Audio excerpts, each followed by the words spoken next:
So for a comprehensive overview of GFI's fermentation state of the industry report, I'll turn it over to the authors of the report, Associate Director of Science and Technology, Dr. Liz Specht, and GFI's Startup Growth Specialist, Nate Crosser. Thanks, Caroline. I will go ahead and get my screen shared here. Liz, can you confirm when you can see it? Will do. All right, got it. Great. Good to go. Awesome. Well, thank you, Caroline. As Caroline just mentioned, my name is Nate Crosser, and I am joined by my colleague, Dr. Liz Specht. And we are very thrilled to be here today to provide kind of a 101 crash course in state of the industry on fermentation is a key pillar of the alternative protein industry, kind of to set the stage for the rest of today's programming with, what we hope could be potentially a historic day for the future of food, looking back. So check out these images. All of these incredible products were produced without animals. All were either launched or developed in the last year. All of these products are also enabled by fermentation. So GFI's thesis, as Bruce mentioned, is make meat, eggs, and dairy that people want to eat, but just produce it in a better way. So do these products look like something that you would want to eat? I certainly think so, as do my colleagues, and that's why we're very excited to talk about fermentation, not to mention the benefits of economic efficiency, sustainability, nutritional aspects, etc. But I'm getting ahead of myself. So here's our agenda for this 50-minute session. We'll start with GFI's definition of fermentation, then on to the 3 categorizations for the ways that fermentation is used, followed by applications for fermentation in alternative proteins. Next, an overview of the fermentation value chain, highlighting opportunities for innovation or investment within, and ending with a look at the landscape of companies and a snapshot of investment activity, with a handful of case studies baked in along the way. And yes, we will save the last 5 to 10 minutes or so for audience Q&A. So please do put your questions in Vvox, and we'll answer the top questions at the end of the presentation. And I'm now thrilled to turn it over to Liz to define fermentation and kick us off. Fantastic. Thanks so much, Nate. And hello, everyone. It's thrilling to see this many folks excited about this sector, as excited as we are. I'll start by zooming out to sort of 30,000 foot view and contextualize fermentation as we call it, this third pillar within the alternative protein landscape. So plant-based, of course, is probably the most familiar to folks, using plant protein inputs from traditional crop plants to create products that really mimic animal products in flavor and texture and in nutritional content. Then there's cultivated meat, which is using animal cells grown in culture to produce products that are essentially identical to conventional animal products. And then finally, fermentation is the use of microbes to produce these same product categories, and also to kind of bolster the functionality and sensory capabilities of both of the other categories, both plant-based and cultivated. Next slide, Nate. The word fermentation is used differently in different contexts. So whether you're talking to a biologist or an industrial biotechnologist, they might have slightly different scopes for what this word means. So I'll define what we mean when we use the word fermentation.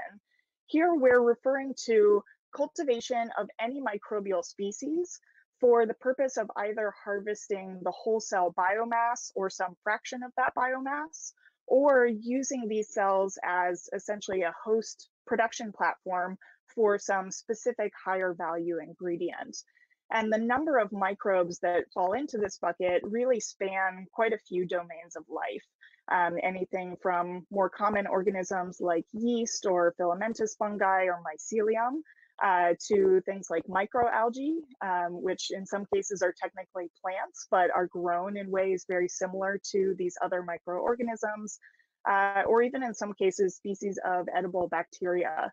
So these are all within this definition of fermentation, and essentially grown in these types of closed environments like you see on the right-hand side of this slide. Next slide, Nate. Fermentation actually has, as you might imagine, quite a long history in the food industry.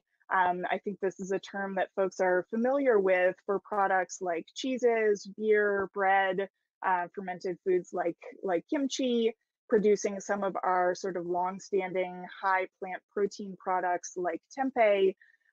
But fermentation's also been used for the last several decades in the food industry in somewhat less obvious or less visible ways to produce things like enzymes that are used in a lot of food production, as well as things like vitamins, natural flavors, pigments, and so forth. In fact, probably the vast majority of the cheese that anyone is eating today in the world uses fermentation-derived enzymes known as vegetarian rennet or recombinant chymosin, which replaces enzymes that used to be extracted from the stomachs of calves. So this has been really routine in the food industry really since the 1980s. And we do have some examples as well of fungal biomass or microbial biomass use in meat analog products dating back to the first corn products in the 1980s as well. So there is really this long established history of fermentation in food.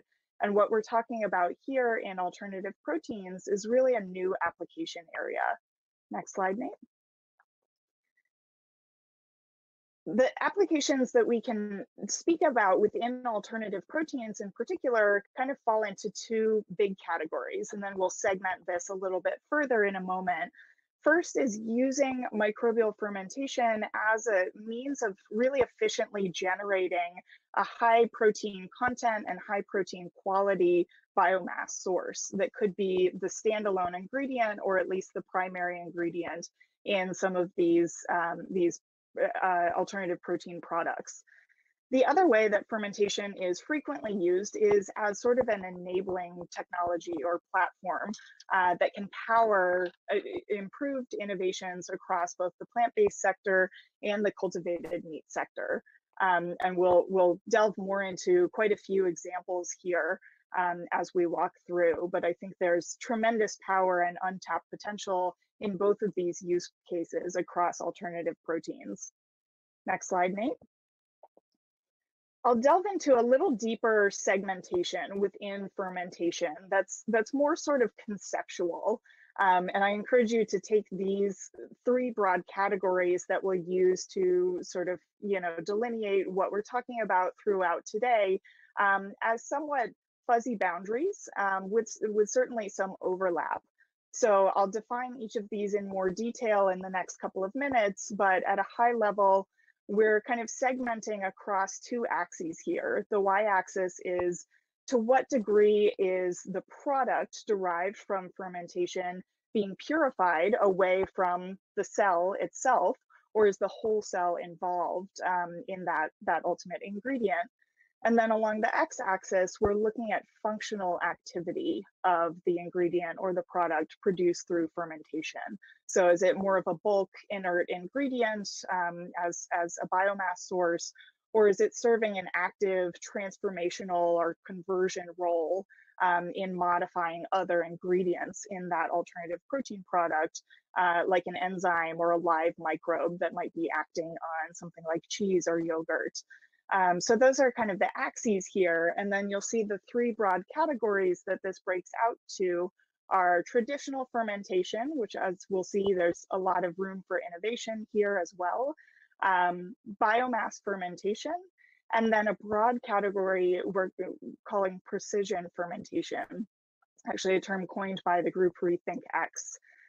So we'll delve into more of these. And again, just note that there is overlap here, and also note that this nomenclature structure is not set in stone and likely wouldn't necessarily carry over to consumer products and may evolve as this industry evolves. There's still quite a bit of room for refinement and nomenclature studies and so forth to better define the types of terms that we use within fermentation.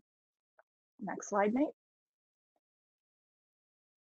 So let's talk about traditional fermentation. What we're referring to with this term is using live microorganisms to convert foodstuffs from one form to another, or to process, in many cases, plant-derived ingredients. So using microorganisms in this way can impart, unique flavor profiles, advanced nutritional characteristics, can provide some texture, and so forth. On that photo there with the Miyoko's cheese, we've got 3 examples of products that are all using live microorganisms in their production to convert plant-based ingredients from one form to another. We've got a glass of beer down there in the bottom. That's converting, sugars in input grains and barley into alcohol. We've got yeast used in bread making to leaven the bread and create air and that sort of fluffy texture. And then in the cheese, this is a cashew-based cheese, but using microorganisms to impart a lot of the flavor profiles, as is done with traditional dairy cheese. There are also a suite of companies that are using microbes to functionalize plant proteins and provide them with better flavor profiles, better texture profiles, better sort of food science functional properties that make them ideal plant protein inputs for plant-based products. And even companies that are working on products like tempeh, for example, Better Nature, are taking approaches around strain development to improve the efficiency of the process and so forth. Next, let's move on to biomass fermentation. This is really an emerging category. Of course, we've had, as we mentioned, corn products on market for quite some time. But now in the last few years, there's a whole host of new companies cropping up to take advantage of the diversity of microorganisms that are really untapped, as well as taking advantage in a lot of cases of the fact that some of these more filamentous microbes can really impart a meat-like texture and fibrousness without a process like extrusion that's used in a lot of plant-based meat products. It can sometimes be a bottleneck for the process. And then finally, precision fermentation is really, again, this broad category of using microorganisms as mini production factories to make some sort of high value ingredient, which could be a protein, even an animal protein. For example, Clara Foods, Perfect Day, and Geltor are all making proteins that are identical to the ones that would be found in animal products, but using a microorganism as the production factory for those proteins. In the case of Impossible Foods and Triton, they're using various organisms, whether it's a yeast or an algae, to produce heme proteins to impart a meat-like flavor to their products. And then in the cultivated meat space, there are companies like Richcore that are using fermentation to produce growth factors to support that animal cell cultivation process. So these are examples of products that are either in development or on the market that really serve this kind of enabling function that we mentioned before for fermentation-derived ingredients. These examples are all proteins, but you can also apply this category to other types of ingredients like fats or flavorings or pigments that might go into alternative protein products. Let's look at alternative proteins across a spectrum, and again, just highlight a few snapshots of how fermentation can contribute to all of those. So take something that seems very relatively low tech or fully on the plant-based side of the spectrum here, like tofu. There still could be a role for innovation to have, say, enzymes from fermentation to improve, the efficiency with which those tofu proteins coagulate, or soy proteins coagulate into tofu. Then if we step just a little bit to the right, we've got plant-based products with just 1 or 2 standout star ingredients derived from fermentation, like the Impossible Burger. Right in the middle, we might have a product that's really kind of a hybrid product. Say you've got cultivated fat from animal cell culture, but then sort of the base of the protein of a product like this might be, say, mycoprotein. Then as we march closer to the right-hand side here of fully cultivated or fully cellular agriculture products, we might have something like cultivated meat, where again, we're sourcing the growth factors from fermentation. or something like synthetic gelatin that is just a pure protein, 100% of that product can be produced through fermentation recombinant expression platform. Next slide, Nate. Let's look across the value chain. So kind of a high-level schematic of how fermentation is used to produce these types of ingredients and end products. And we'll use this to call out in these orange brackets where kind of the key areas are for innovation opportunities from a technology development perspective. So going into your process, you've got basically your organism and then the feedstock for that organism. What nutrients is that organism consuming to either create biomass or to create the end product that you're using that organism as a host to produce. There's tons of room for optimization of the feedstocks. Here's a big area of opportunity for the sustainability angle that Bruce mentioned earlier. As well as huge opportunities on the strain development side. There's enormous biological diversity to tap into, as well as a whole suite of methods, some more kind of biotechnology based, others much closer to simple selection and breeding and adaptation to optimize those microbes for the next stage of the process, which is really your scale up and production and your manufacturing process to increase that cell biomass. So here you've got cells in some type of a cultivator tank. You can use open or closed fermentation, sometimes called submerged or solid state. So your feedstocks can be liquids, they can be solid things like plant matter or even agricultural residue. And really in this part of the process, you're simply growing that cell biomass to get really efficient conversion of nutrients from your feedstock into this high quality protein source. And then in the last box here, we've got essentially translation of that biomass into whatever your end product or functional ingredient may be. So again, in some cases, that's the whole cell. In some cases, you may fractionate that cell to get, say, a protein-enriched fraction or a fat-enriched fraction. And in other cases, you may have a more intensive downstream purification process if what you're going after is something really highly functional or that requires purity, like an enzyme, for instance. So for those more targeted products, that target identification is really the act of figuring out what is that key functional ingredient that you want to make through this process. And the translation of these ingredients into your final product is what falls into that formulation and product development bucket. So on the next slide, Nate, I just kind of map these various technology innovation areas roughly from start to finish chronologically in the process. So you would start with your target in mind, develop your strain, refine your feedstock, optimize the process, and then ultimately formulation and product development. And all of these categories, there's enormous room for innovation here. So I'll spend the last few minutes going through 5 different snapshots of companies in the space that I think provide nice examples of key innovations in 2 or more of these areas.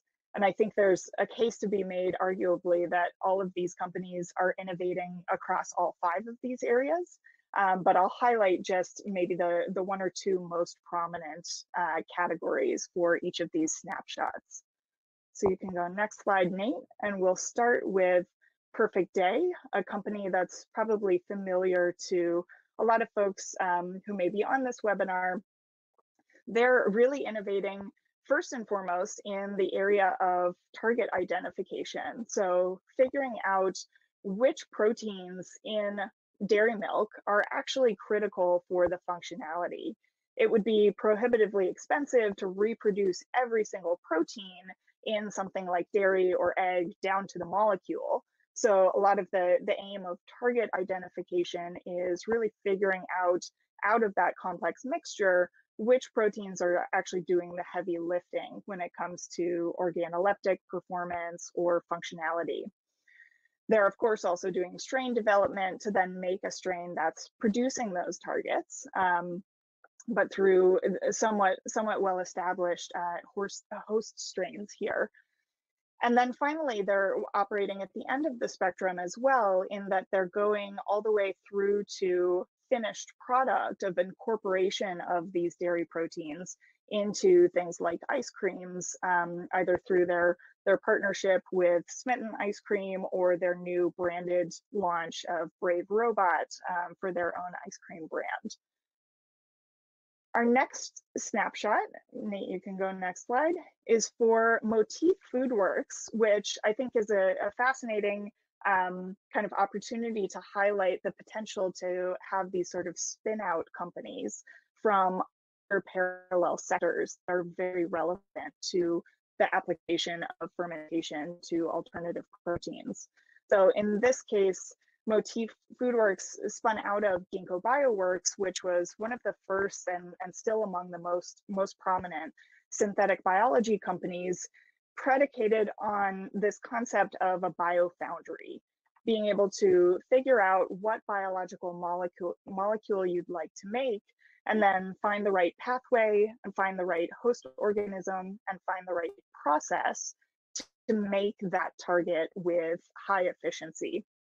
So Motif's sort of motivating angle here is say, let's apply this now to alternative proteins, figure out what types of functional ingredients we should make, and then we can tap into this biofoundry pipeline that's at this point fairly well established to really be able to innovate and iterate quickly on the ingredient side. And we'll hear from Motif later today in one of our panel discussions. The next innovator I'd like to snapshot here is working more on the biomass side of things. This is Nature's Find, which is taking a slightly different approach to strain development in that they're going out and finding a new strain that already existed in nature, but hadn't yet been used in food applications. And so they found this microbe actually from that Yellowstone hot spring right there. Through prior research that was NASA funded, looking at organisms that inhabit really unique environments. And because of the unique environment in which this organism lives and thrives, it's got some really special properties that enable process designs that would be unthinkable for most microbes. Because it lives in environments that very few other organisms live in, you can do things like grow it in these open trays, like you see in that photo down at the bottom right, and avoid potentially a lot of the capital intensive equipment associated with keeping, sterile closed containment for a lot of microorganisms that require that. Another example of both strain and process innovation is a company like Triton that I highlighted before, is making heme proteins from algae. So they're working with a fairly common strain of algae that they notice does produce some heme proteins. In fact, a lot of organisms do produce heme proteins. It's not just animals and it's not just soy root nodules. You can find heme proteins in a lot of places. And then they've been able to adapt and select for strains of that algae that have very high expression levels of these heme proteins, while also optimizing the process itself to kind of push cells to produce those higher levels of this specific protein. You can see in those bioreactors in that photo there that the algae growing actually have a red color, not a green color like you might anticipate with algae because of those high expression levels of heme. And then the last innovator that I will showcase here is, I think, innovating around primarily feedstock optimization, taking a new twist on that, and then formulation and product development. So the fermentation company here is Mycotechnology, a Colorado-based fermentation company using mycelium from established fungal and mushroom species like shiitake, but the feedstock that they're using for that mycelial growth is not just sort of traditional sugar-based or starch-based feedstock. They're actually feeding it in part things like pea protein and rice protein. And then through the growth of that mycelium, it's actually functionalizing and improving the flavor aspects and sensory aspects of those plant proteins. And then those texturized proteins are then used in these end products through their partnership that was mentioned earlier with JBS to produce this line of Ozo products using fermented plant protein sources to get around some of the functional and flavor challenges that the plant-based world has seen with some plant proteins. So next slide, Nate. I'll zoom back out here. And you know, from all of those snapshots, I think it's clear that there's a ton of room for innovation across all of these sectors. We really have barely scratched the surface of what's possible here, but I think so much of the enthusiasm around fermentation is because of how it's poised for such rapid R&D, scaling, and ultimately adoption within the food industry. We've got a number of benefits here that we're really kind of tapping into that allow us to, you know, have a clear path towards scaling because of how mature and proven various iterations of fermentation are. We've got low costs. This process is used to produce a lot of other products, including things that go into animal feed or other high volume, low cost industries. So we know that we can get to scale and cost. Because of the familiarity with the food industry, there are many of these host species that are already approved by regulators and pretty straightforward paths for getting regulatory approval for novel ingredients through this production method. And then because of the fast growth rate of these microorganisms, who in some cases divide in minutes or hours, we're able to not only have really rapid production where you're getting very high productivity for a given volume of reactor, but we're also able to do really rapid R&D. You can do, you know, strain development cycles and the sort of design test build cycle very, very quickly relative to organisms like plants or animals that are slower growing. So with that, I'll hand it back over to Nate to discuss some of the trends we're seeing in the growth of this industry.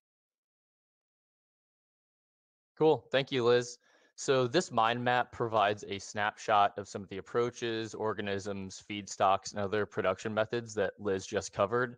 So now we can touch on kind of what can we do with fermentation. That is what it enables us to do and how companies are going about doing it. As Liz mentioned, many companies are using fermentation either as an enabler of plant-based or cultivated meat, or even other fermentation companies.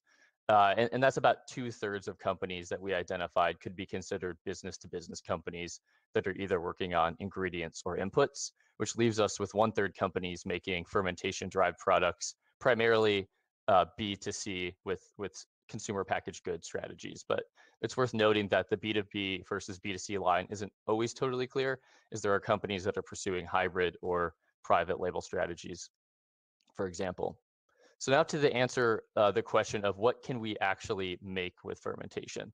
Well, you've seen some examples so far, and the answer is essentially whatever we want. If an animal can make it, it's likely that we can produce at least a relatively faithful facsimile with fermentation.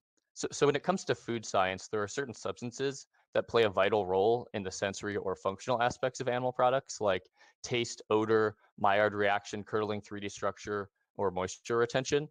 And the ability of fermentation to produce proteins, lipids, myotubes, or other biomolecules to replicate these processes opens up the biomimicry of all kinds of meat, egg, and dairy products when applied with food science techniques. So we've already seen great products on the market in established categories like patties, nuggets, fish sticks, and cheeses.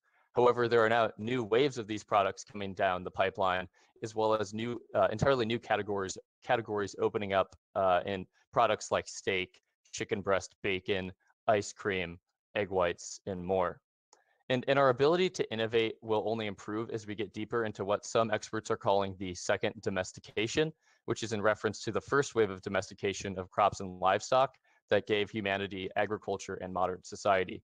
Now, a new wave of domestication is letting us combine technologies like computation and biotechnology to effectively leverage that versatility and other things like short generations and the biodiversity that come with the trillion species of microbes on the planet. So now let's look to the companies that are actually making all of this happen. Through the first half of 2020, GFI identified 44 publicly announced companies that are focused on alt protein applications for fermentation. The most remarkable thing about this landscape is just how young and rapidly growing it is. In fact, 4 and 5 of these dedicated fermentation alt protein companies were formed since 2015, with a median founding year of 2018, so just super young. In 2019, 15 companies formed in the space and are on pace to break that in 2020. So breaking this down into the 3 high-level categorizations that Liz talked about, 18 of these companies could be considered biomass fermentation companies, 21 could be considered precision fermentation companies, and 5 could be considered traditional fermentation companies. Although note that although traditional fermentation does seem like a small group, that's primarily because for the purpose of these analytics, we excluded the many number of companies that are fermenting nut cheeses, making tempeh, or applying traditional fermentation in ways that aren't directly analogous to meat, eggs, or dairy, like kimchi. And the competitive landscape isn't just alternative protein dedicated startups. However, we've also identified 23 companies that have explicit business lines in fermentation for alternative protein applications. So these companies are primarily taking a B2B approach to serve existing alt protein companies. So for example, producing enzymes for plant-based dairy processing, producing flavorants for plant-based meat, cultivated meat growth factors, or for providing equipment and services for other fermentation companies. The companies doing this include a lot of large life science companies like DuPont, Novozymes, DSM, and CJ Bio, as well as others. You can see some of the articles here. And then as well as a handful of startups that are pursuing this space, among others. For example, animal-free collagen producer, Geltor. And as Liz discussed, there was just absolutely huge opportunity for established companies to get involved all along the value chain for fermentation.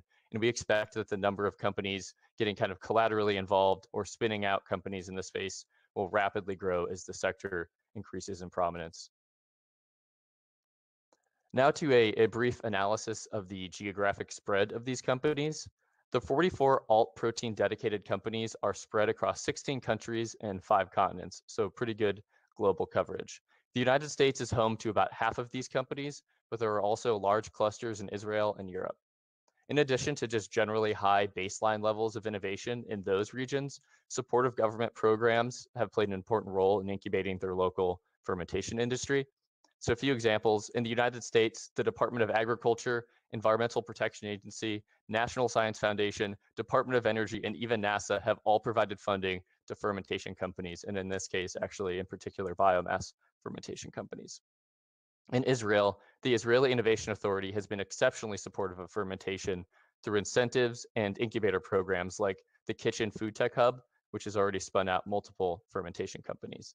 Then lastly, the European Union has launched multiple innovative projects that have supported fermentation companies, including the EIT Food Incubator, which has incubated multiple companies or given grants, the Smart Protein Project, which has an explicit focus area on fermentation, and the Pro Future program, which promotes microalgae production in food and feed. Thus far, however, private investors have played a substantially larger role in supporting fermentation than have governments, at least in the investment context. As you might have seen, investment in alternative proteins generally has been red hot as of late, and this is especially so in the fermentation subsector. So looking globally, fermentation companies have raised more than $837 million in venture capital funding through July 2020. Nearly all of that funding, so that would be the orange on this graph, has occurred in the past 3 years. In 2019, fermentation companies raised $274 million, which is 3.5 times more capital than cultivated meat companies worldwide, and almost 60% as much as US plant-based meat, egg, and dairy companies during that period. It's important to note that although the acceleration is really high, from an absolute perspective, the industry is still very young.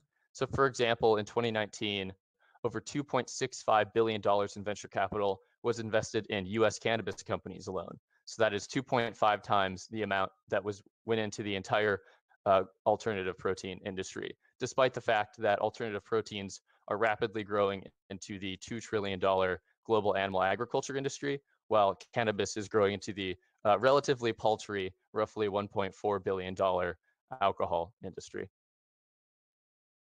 So let's just zoom in a little bit more on fermentation for a moment. In the first half of 2020, fermentation companies brought in $435 million in venture capital, which smashed 2019's record. In fact, over 85% of all-time funding by fermentation companies was raised in 2019 and the first half of 2020 alone, which is just going to rapidly fuel all of these kind of value chain innovation areas that Liz talked about. And note that these figures only include the 44 companies primarily focused on alternative protein applications for fermentation. So would include a lot of money going to companies like Geltor, which has raised 115 million, but has been primarily focused on cosmetic applications for its collagen so far. So quickly, we can look at who is writing those checks.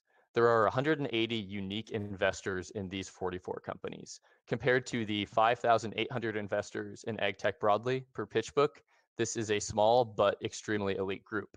Investors include many large food companies like Danone, Tyson, Kellogg, ADM, AB InBev, and Mars, as well as some marquee generalist venture capital firms. So that would be like SOSV, Viking Global, Techstars, and Bill Gates-backed Breakthrough Energy Ventures, as Bruce mentioned. There's also a crop of highly effective alt protein specialist funds that have been investing heavily in this space, including CPT Capital, New Crop Capital, Blue Horizon, Green Monday, Stray Dog Capital, and others. So what's driving all of this investment? I hope if nothing else stands out from this presentation, it's an appreciation for how bright the future of fermentation is based solely on the brute force of its efficiency. However, the social and environmental benefits really do provide equally compelling reasons for investment, particularly by governments or those who care about sustainable development. Unfortunately, we are still in a world where there is rampant protein inequality, particularly among developing nations, and it's only going to get worse, where we simply just can't scale up production by 30+% over the next 30 years to feed nearly 10 billion people that we're expected to have to feed. Luckily, we now have this new emerging production platform that allows us to efficiently produce a tremendous amount of protein in formats that people actually want to eat, which is amazing. And evidence is showing that just how healthy and high quality that protein can actually be. So a recent study by the University of Exeter found that corn's mycoprotein can actually more effectively build muscle than can cow's milk. And I'm sure there's more of these studies coming down the pipeline. And what's further is that through fermentation, we can leverage the biodiversity of local feedstocks and agro-industrial side streams, so countries can turn to fermentation as a solution to food security and food sovereignty with what they have locally available. So I will wrap up our presentation with a case study, and that is the Plenitude project. Plenitude is a consortium formed to develop a zero-waste biorefinery to produce both mycoprotein and bioethanol. It is funded by a 17 million euro grant from the EU Horizon 2020 program and is administered through BioBase Europe. The project brings together a diverse group of 10 organizations, several of which actually are on our panels today. And these organizations are mycoprotein company 3F Bio, plant-based meat company Vivera, cultivated meat company Mosa Meat, one of the world's top agricultural research institutions, Wageningen University, flavor company International Flavors and Fragrances, industrial fermentation company Alco Group, agri-food and beef processing conglomerate APB Food Group, sustainability consultancy LCE, Bridge to Food Incubator, and lastly, bioplastics company Lactips. Obviously, the materials and energy flows at play here are beyond the scope of this 101, but the real purpose of bringing this up is to show the potential for collaboration. So at this symposium, we have over 2,700 registrants from, I think Caroline said, 50 countries and a multitude of industries and backgrounds represented. So I really encourage everyone to use this opportunity to have an open mind to the possibilities that just have yet to be thought of or developed, to have a collaborative mindset among all of the alt protein interests represented here today, and to take advantage of the functionality that the Hopin platform allows. So the networking, or the startup showcases, all of that. And as was mentioned, most of this information is from our State of the Industry reports on fermentation as a pillar of the alt protein industry. And you can download this report as well as the companion reports on plant-based and cultivated meat, eggs, and dairy at gfi.org/industry. And we very much appreciate your time, and we have about 7 minutes for Q&A. So I will end my screen share. And Liz, do we have any questions? We do. Yeah, I'd love to hop in with one for you, Nate, because you kind of teased this, but I think it highlights a really interesting go-to-market strategy. So there's a question about, is fermentation-derived gelatin already on the market, or is that hypothetical? And I know you had mentioned Geltor and their involvement in cosmetics. Can you say a little more there? Yeah. So gelatin and collagen are effectively the same, or very similar. And yeah, Geltor does actually have products on the market, but they're primarily for cosmetics point. So in face creams or like functional cosmetics like that. Great. Yeah, I think looking for entry points that are kind of at higher price points or in more niche markets is a strategy that's common to a lot of these companies, looking for sort of how they scale and get a foot in the door to ultimately make their way towards food. Yeah, it's like the Tesla approach. You start with a high-end roadster, and eventually you develop a car that hopefully anyone can afford, or a lot of people can. Liz, could you talk, I see a question here about feedstocks. Just talk a little bit more about the availability or biodiversity of the kinds of feedstocks we can use. Absolutely. Yeah, I think feedstock utilization is one of the most exciting aspects, if not the most exciting aspect of fermentation as a protein production platform, because of the versatility that microorganisms give in terms of the types of feedstocks you can use. As you'd mentioned, Nate, there are millions of microbes out there. We've only used a very small handful of them. But you can be guaranteed that for any given feedstock or carbon source, nutrient source that exists, you can find a microbe that will use that as its primary energy source. And this includes things that are not primary food products or crop products like agricultural residues. This could also include things like side streams from other bio-based industries. So again, if we're zooming out and thinking not just within food, but sort of the broader bioeconomy as a whole, what side streams might be produced through, say, biofuels production or bioplastics production that we might be able to leverage here. And then, of course, there are quite a few companies working on really unique microorganisms that can digest things like CO2 or even methane gas. So nutrient streams that are not currently used in our food system and therefore wouldn't be diverting away from any existing agricultural or food production activities. So that sort of versatility and sustainability are really, really powerful here. Yeah, very cool. And you can combine this with other trends that we're seeing, like vertical farming that could potentially allow us to produce some of these feedstocks with less land as well. So that's Absolutely. exciting. Do you have any questions in here picked out, Liz? There's a lot coming in.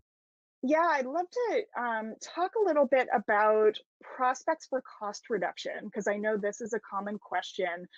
We delve a little deeper into this in our State of the Industry report. So if you want a slightly deeper discussion of cost reduction prospects, definitely check that out. But there are a number of factors that I think lead to a bright future regarding cost, even for the somewhat specialty, high value, highly purified functional ingredients. One is that we don't need necessarily the same level of purity for some of these ingredients, whether we're talking about, you know, casein proteins or what have you, as you might need for something like an enzyme, where, you know, that's performing, you know, a catalytic function, and you might need it acting in isolation. So we may be able to rethink steps of the process, like the downstream purification, for these types of applications. But if you look at, you know, the scales of recombinant protein production for making enzymes that are currently made at enormous volumes, a lot of those price points on a per kilogram basis are in sort of the $10 per kilo, or even sub $10 per kilo type of category. So, you know, I think there's a lot to play on there. Another important factor is how much of that protein ingredient or precision fermentation ingredient do you actually need in the finished product. If you look at, you know, something like the heme ingredient in an Impossible Burger, that's only comprising maybe 1%, maybe less than that, or something right around there, of the total weight or volume of that product, but it's having a tremendous outsized impact on flavor or functionality. So I think there's a lot of sort of levers we can pull in a sort of techno-economic analysis to have an inroad to a lot of different product categories. So Liz, we got 1 minute left, and I think this can encompass a couple of questions here. Could you talk about where kind of recombinant proteins fit in this, and some of the applications or the scope that they can be applied? Sure, yeah. So recombinant proteins would fit within what we're calling precision fermentation. And what recombinant protein production is introducing a gene for a protein that host microorganism wouldn't necessarily naturally make, and then isolating that protein from the host organism. So in some cases for precision fermentation, you're using that type of gene editing or engineering process. In other cases, you don't have to. So actually, I think the Impossible Foods and Triton algae contrast is an interesting one here. In Impossible Foods case, they're using the gene for soy-like hemoglobin, but put into a yeast or microbial expression host. But in the Triton case, they're using an algae that naturally expresses an algae heme protein, and simply amping up the levels at which that's made. So both of those routes are possible to get a given desired protein or ingredient. Thank you. And we're at time. I think we could probably talk about this all day. So yeah, I appreciate everyone's attention here, and we're very excited for the full day of presentations and panels, and hopefully this help lays a good context. So we will leave the room and welcome back the MC, Caroline. Thank you, Nate and Liz, for that thorough overview of fermentation and how it's accelerating the alternative protein industry. I think it was really helpful how you explained the 3 key types of fermentation: traditional, biomass, and precision. And wow, there's just so many opportunities for innovation along the value chain. And I don't know about the rest of you, but I really look forward to when more capital is being invested in alternative proteins than in cannabis companies. So thanks again. I think you've done a fantastic job setting the stage for the rest of today's discussions, where we will explore these different categories in more detail.